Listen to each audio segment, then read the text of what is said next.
We are here with CrossFit legend, owner of CrossFit Invictus, and the mastermind behind the programming here at the Masters Fitness Collective, CJ Marting. Thank you for joining us, CJ. Thanks for having me. So I got to ask, what was the thought process in putting together the programming for this competition?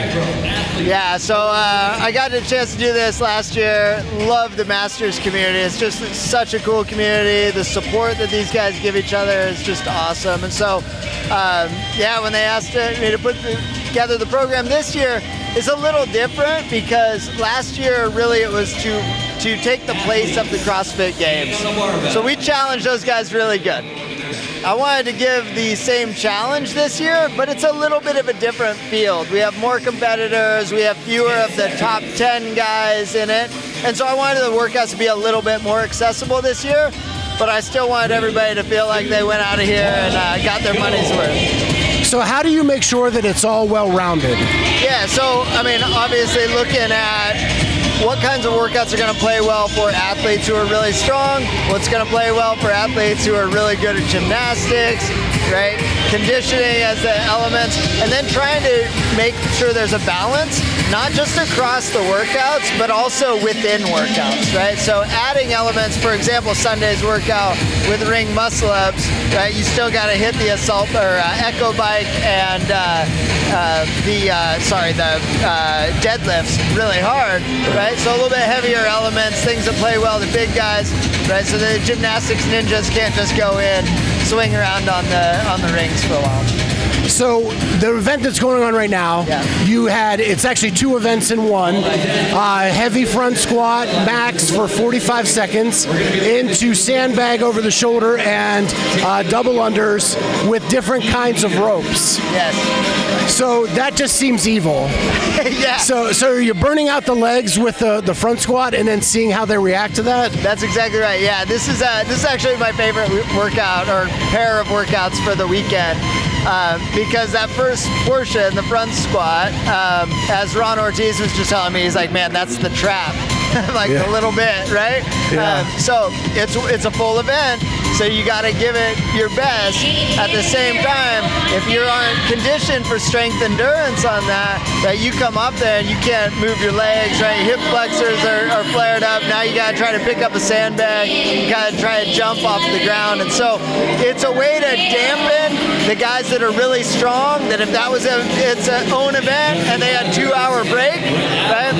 Instead, those guys that are really strong have to be really well conditioned and have to be able to bounce back from that and go into a dynamic movement like, a total of 300 double unders with different ropes and be able to move that bag. So where did you come up with the idea of the different ropes? We're lucky. Dave Newman, RX Smart Gear, is in San Diego.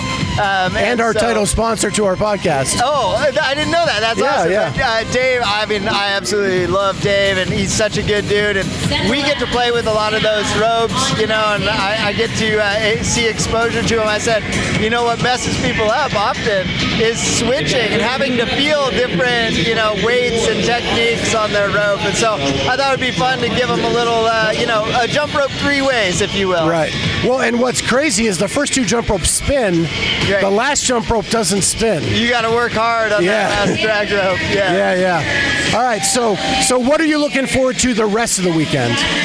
Well, the next one is brutal, right? So Chop It Down is the repeat workout from last year. We've altered some things to make it a little more accessible. We've cut some reps in some divisions. We've made the weights lower in some divisions. But this workout last year was easily the one that I think I heard from every competitor. And again, I'll give Ron Ortiz credit for the reason we're doing it again this year is after last year's event, he came off and he said, I've been doing this a long time. That was the single hardest workout I think I've ever done in a competition. And I said, well, if he loved it that much, we should give everybody the chance to do it this year. All right. And then my question is to the stuff that's already been done. Yeah. Did it play out how you thought it would? Yeah, it actually did. I really liked it. The swim event, I thought, again, we wanted to make it accessible. CrossFitters are terrible swimmers by and large, right? And so I wanted to make sure that even the bad swimmers could finish the workout.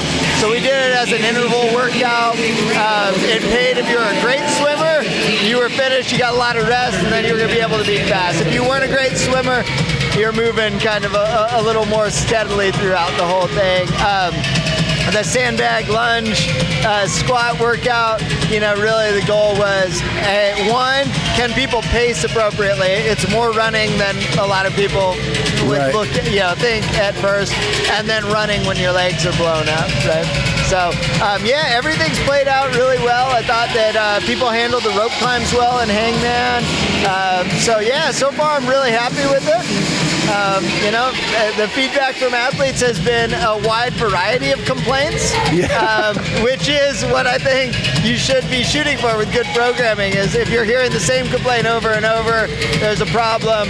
If everybody has a different complaint, you've kind of nailed it. Well, and I think that you said accessible. You've made yourself accessible for the athletes to give you immediate feedback. Oh, yeah. I mean, this is why, like I said, man, I would spend all my time with the Masters athlete community, because these guys, they're going to come up and give you a hard time, like, oh, why'd you do that to us?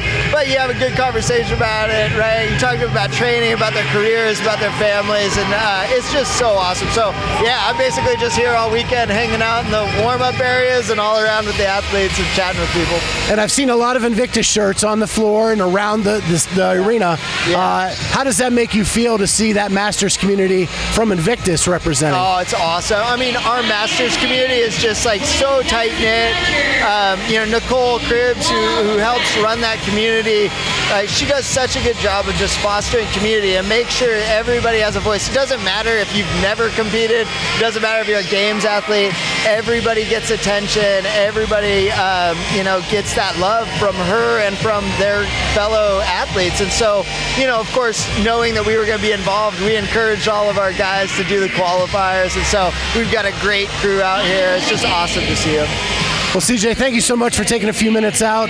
We appreciate it, and the weekend's been awesome, and I hope it continues through. Awesome. Thank you. Appreciate it. All right.